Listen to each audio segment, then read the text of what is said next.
emas dalam akaun Gap ni emas 999 ke ataupun emas 916. Emas yang kita menabung dalam akaun Gap ni adalah emas 999, bukannya emas 916. Contoh, ini 10 gram dan juga 1 dinar.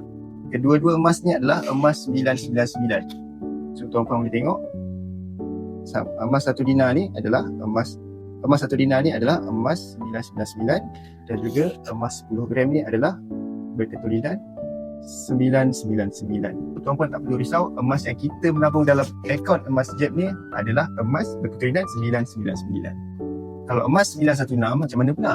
Emas 916 adalah sesuai untuk barang perhiasan saja.